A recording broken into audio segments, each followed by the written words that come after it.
Sir, ഈ ധനാഭ്യർത്ഥനകളെ ഞാൻ പിന്തുണയ്ക്കുകയാണ്. Sir, 5 വിഷയമാണ് ഇന്നെടുത്തിരിക്കുന്നത്. ഇന്ന് സഹകരണമുണ്ട്, കൃഷിയുണ്ട്, വനം വകുപ്പുണ്ട്, വ്യവസായങ്ങളുണ്ട്, തുറമുഖമുണ്ട്. സാർ, ഇത് എൻ്റെ കോൺസ്റ്റിറ്റ്യുവൻസിയായിട്ട് ബന്ധപ്പെട്ട് സഹകരണവും കൃഷിയാണ് ഏറ്റവും പ്രധാനമുള്ളത്. കാരണം വനം ഞങ്ങൾക്കില്ല, ആലപ്പുഴ ജില്ലയിൽ ഇല്ലാത്തൊരു ഭാഗ്യമാണ്. പിന്നെ വ്യവസായം ആകെ ഒരു മില്ലേ ഉള്ളൂ, തകഴിയിലെ റൈസ് മില്ല്. അത് പല പ്രാവശ്യം ഞാൻ മന്ത്രിയുടെ ശ്രദ്ധയിൽപ്പെടുത്തി, പല പ്രാവശ്യം അപേക്ഷ കൊടുത്തു. പക്ഷേ എന്തോ പരിഗണിക്കുന്നില്ല. കുട്ടനാട്ടിൽ ഏറ്റവും കൂടുതൽ കൃഷിയുള്ള സ്ഥലമാണ് കുട്ടനാട്. അപ്പം ഞങ്ങൾക്ക് ഒരു വ്യവസായങ്ങൾ നല്ല രീതിയിൽ പുരോഗമിച്ചുകൊണ്ടിരിക്കുകയാണ്. ഈ കഴിഞ്ഞ ദിവസം നടന്ന മീറ്റിങ്ങിലൊക്കെ കോടിക്കണക്കിന് രൂപയുടെ നിക്ഷേപങ്ങളാണ് വന്നിരിക്കുന്നത്. അങ്ങനെ വന്ന സാഹചര്യത്തിൽ കുട്ടനാട്ടുകാരായ ഞങ്ങളുടെ ഈ അപേക്ഷ പ്രിയങ്കരനായ വ്യവസായ മന്ത്രി ഒന്ന് പരിഗണിക്കണമെന്ന് ഈ സഭാമധ്യത്തിൽ പറയാൻ ആഗ്രഹിക്കുകയാണ്. തകഴി റൈസ് മില്ല് ഞങ്ങൾക്ക് പ്രാവർത്തികമാക്കി തരണം. ഞങ്ങളുടെ ഏറ്റവും അത്യന്താപേക്ഷിതമായ ഒരു ഒരാവശ്യമാണ് സാർ. സഹകരണം തീർച്ചയായിട്ടും സഹകരണ മന്ത്രി ഏറ്റവും നല്ല രീതിയിൽ ഞങ്ങൾ പ്രത്യേകിച്ചും കുട്ടനാട്ടിൽ എന്താവശ്യത്തിനും എല്ലാ കാര്യങ്ങൾക്കും മുൻപന്തി നിൽക്കുകയും സഹായിക്കുകയും ചെയ്യുന്നു. ആ ഒരു ഡിപ്പാർട്ട്മെൻറ്റ് മാത്രമല്ല, എന്ത് കാര്യത്തിൻ്റെ സഹകരണ മന്ത്രിയെ വിളിച്ചാലും അദ്ദേഹത്തിൻ്റെ ഭാഗത്തു നിന്ന് വളരെ നല്ല സഹായം ഞങ്ങൾക്ക് ലഭിക്കുന്നുണ്ട്.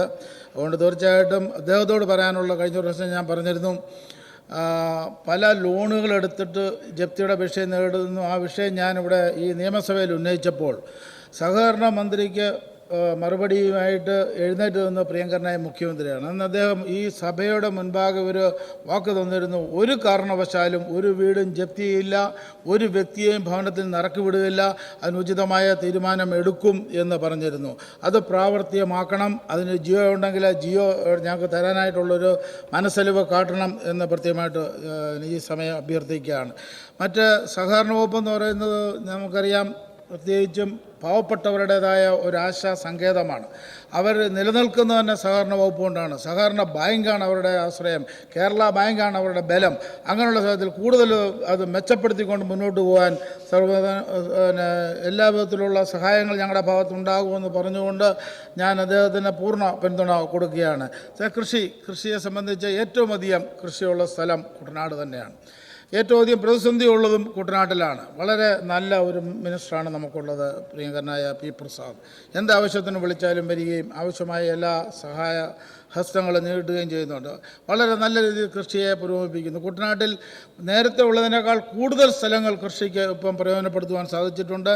കൂടുതൽ നെല്ല് ഉൽപ്പാദിപ്പിക്കുന്നുണ്ട്. വളരെ നല്ല രീതിയിൽ കാര്യങ്ങൾ മുന്നോട്ട് പോകുന്നു. സാർ, ഞങ്ങളുടെ വിഷയം കൃഷിക്ക് എൻ്റെ ഒരു റിക്വസ്റ്റ് പ്രിയങ്കരനായ മുഖ്യമന്ത്രിയോടും ധനകാര്യമന്ത്രിയോടും ഉള്ളത്, ഒരു പ്രത്യേക പാക്കേജ് കുട്ടനാടിന് തരണം. കാരണം കൃഷിക്കാരുടെ വിഷയം എന്താണെന്ന് ചോദിച്ചു കഴിഞ്ഞാൽ, സാർ, സമയത്ത് കൃഷി ഇറക്കാൻ പലപ്പോഴും പറ്റാത്തതിൻ്റെ കാരണം മടവീഴ്ച വലിയൊരു സംഭവമാണ്.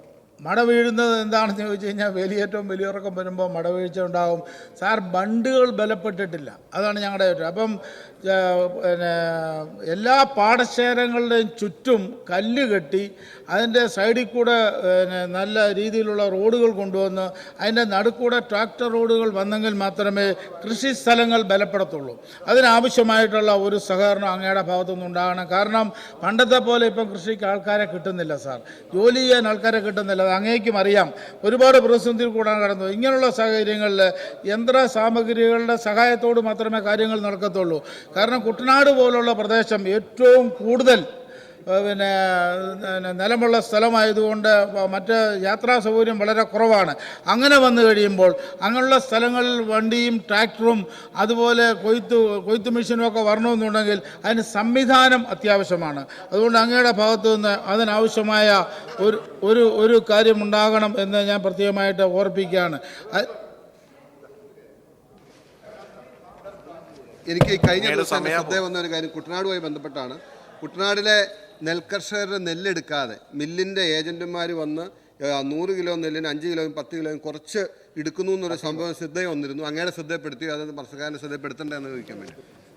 സാർ, അതൊരു നല്ല ചോദ്യമാണ്. എന്നായിരുന്നാലും ഇപ്പോൾ GR അനിൽ നേരെ മന്ത്രി, ഞാനും H സലാം ഉൾപ്പെടെ ആശ ഉൾപ്പെടെ ജോബ് മൈക്കിൾ ഉൾപ്പെടെ ഒരു മീറ്റിംഗ്, ഓൺലൈൻ മീറ്റിംഗ് 12 മണിക്കുണ്ട്. അതുകൊണ്ടാണ് ഞാൻ എൻ്റെ പ്രസംഗം ഒന്ന് മാറ്റണമെന്ന് പറഞ്ഞിരുന്നത്. അത് നല്ല മീറ്റിംഗ് ആയിരുന്നു. അതിൻ്റെ ആൾക്കാരുമായിട്ടെല്ലാം ആ വിഷയം ചർച്ച ചെയ്തു.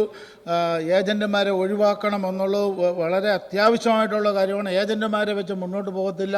അവർ കൃഷിക്കാരെ വളരെയധികം ചൂഷണം ചെയ്യുന്നുണ്ട്. അതുകൊണ്ട് കുട്ടനാട്ടിലെ കൃഷിക്കാർക്ക് ചൂഷണത്തിൽ നിന്നും അവർക്ക് വിമുക്തരാകേണ്ട ആവശ്യമായതുകൊണ്ട് ഏജൻറ്റുമാരെ ഒഴിവാക്കിക്കൊണ്ട് നേരെ മില്ലുകാർ വന്നെടുക്കുന്ന ഒരു സംവിധാനത്തിലേക്ക് പോകാനായിട്ട് ആ വിഷയം ചർച്ച ചെയ്തിട്ടുണ്ട്. ആ ചർച്ച കഴിഞ്ഞിട്ടാണ് ഞാനിവിടെ വന്നിരിക്കുന്നത്.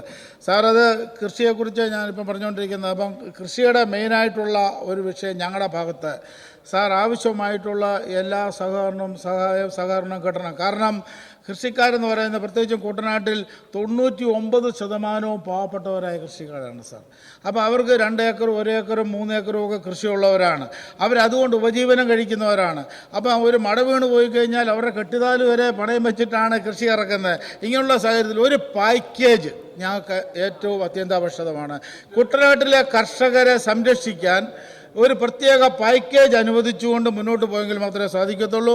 അതിന് പ്രത്യേക പരിഗണന ഉണ്ടാകണമെന്ന് അങ്ങയോട് ഈ സമയം ഞാൻ അഭ്യർത്ഥിക്കുകയാണ്. അത് കുട്ടനാട്ടിലെ കർഷകരുമായിട്ട് ഞാൻ നേരത്തെ പറഞ്ഞ ആരാധനയായ മുഖ്യമന്ത്രിയും ധനകാര്യമന്ത്രിയും കൃഷിമന്ത്രിയും സിവിൽ സപ്ലൈസ് മന്ത്രിയും കുട്ടനാട് MLA കൂടെ ചേർന്ന് ഒരു മീറ്റിംഗ് നടത്താനായിട്ടുള്ള സംവിധാനം ഒരുക്കി തരണം. കാരണം അവരുടെ ഏറ്റവും ആവശ്യമാണ് അവരുടെ കാര്യങ്ങൾ തുറന്നു പറയാൻ ഒരു വേദിയില്ല.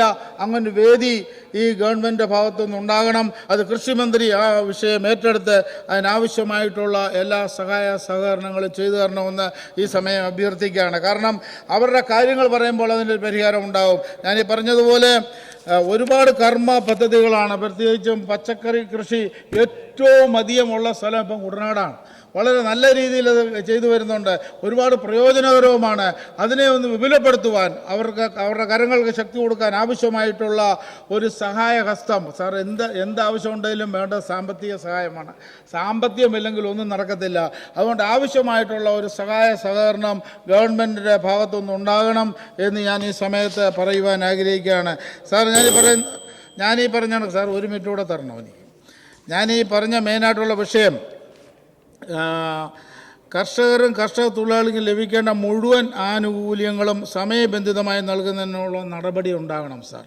കാരണം കർഷകർ അതുകൊണ്ട് മാത്രം ജീവിക്കുന്നില്ല. കർഷക തൊഴിലാളികൾ അവർ ഉപജീവന മാർഗം എന്ന് പറയുന്നത് അവർക്ക് കിട്ടുന്ന ഈ കൂലി മാത്രമാണ്. അത് സമയബന്ധിതമായി ലഭിക്കാനായിട്ടുള്ള സംവിധാനം ഉണ്ടാകണം. അതിനോടൊപ്പം തന്നെ നല്ല രീതിയിൽ ഞാനീ പറഞ്ഞ കണക്ക് ഒരു പാക്കേജ്, കാരണം നമുക്കറിയാം MS സ്വാമിനാഥൻ്റെ സ്ഥലമാണ് കുട്ടനാട്. മങ്കമ്പ് എന്ന് പറയുന്ന സ്ഥലം. അദ്ദേഹമാണ് കൃഷി വിദഗ്ധനായിട്ടുള്ള വ്യക്തി. അദ്ദേഹത്തിൻ്റെ ദേശത്തിന് ഒരു പ്രത്യേകത തന്ന് സഹായിച്ചുകൊണ്ട് നല്ല രീതിയിൽ കുട്ടനാട്ടുകാരായ ഞങ്ങൾക്ക് എല്ലാവിധ ആനുകൂല്യവും ഈ ഗവൺമെൻറ് ഭാഗത്തു നിന്ന് കിട്ടുന്നുണ്ട്. അത് കൂടുതൽ ശക്തിപ്പെടുത്തിക്കൊണ്ട് മുന്നോട്ട് പോകുവാനുള്ള എല്ലാ സംവിധാനങ്ങളും ഒരുക്കണം എന്ന് ഈ സമയം ഞാൻ അഭ്യർത്ഥിക്കുകയാണ്. അതിനോടൊപ്പം എനിക്ക് പ്രിയങ്കരനായ വ്യവസായ മന്ത്രിയോട് ഒരു പ്രാവശ്യം കൂടെ പറയാനുള്ളതാണ് സാർ. അങ്ങ് തന്നെ കുട്ടനാട്ടിൽ വന്നപ്പോൾ ഞാൻ പറഞ്ഞിരുന്നു ഒരു വ്യവസായവും ഇല്ലാത്ത സ്ഥലം കുട്ടനാടാണ്. അതുകൊണ്ട് അദ്ദേഹത്തിൻ്റെ ഒരു പ്രത്യേക പരിഗണന തരണം. എന്തെങ്കിലുമൊക്കെ ഒരു വ്യവസായം തുടങ്ങാനായിട്ടുള്ള ഒരു സംവിധാനം കുട്ടനാട്ടുകാരായി ഞങ്ങൾക്ക് തരണമെന്ന് അഭ്യർത്ഥിച്ചുകൊണ്ട് ഈ ബഡ്ജറ്റിനെ ഞാൻ പൂർണ്ണമായി ധനാഭ്യർത്ഥന ഞാൻ പൂർണ്ണമായിട്ടും പിന്തുണയ്ക്കുകയാണ് സാർ.